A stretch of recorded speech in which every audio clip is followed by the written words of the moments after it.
باشه نازمایی.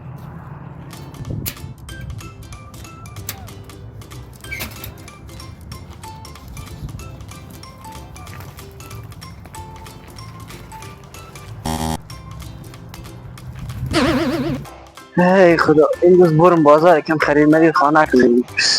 گرمم از هوای چیزم ندو اصلا. وای کیف پول کردم بنده خدا افتاده. اوه کیف کردم بنده خدا افتاده اینجا.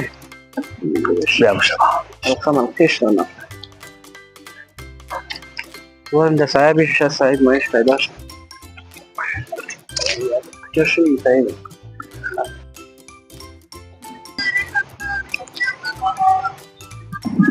لا بیا اینجا بیا کیف پول هستی افتاده.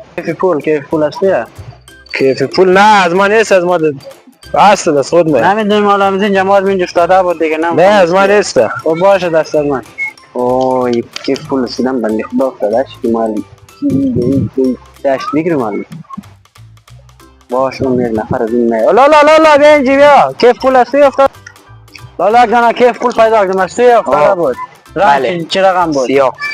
سیاه نه چنگش رنگ نارنجیه تو میگی رنگ سیاه کجای از این کیف پول از کی باشه برادر باشه امیر ما سعی کنیم تذکره مسکره نداره اسکی باشه ماجید برون بلو میسم زاک شگه موسو بفهمی یا دا ماجید برون بلو در مسجد مرمی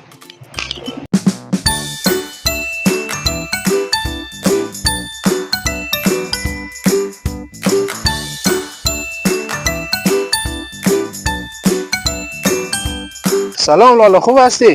سلام برادر خوبی جان خوبی بخیر سلامتی؟ ما از اینجا رد شدم کیف پول ما افتاده شما ندیدین؟ کیف پول تو یک نفر نبود نام چی سال بود؟ نام میسم به نظر من مو یک دونه کیف زرد ما پیدا کردیم شناسنامه هم داخل شه میتونی ببینی همیه؟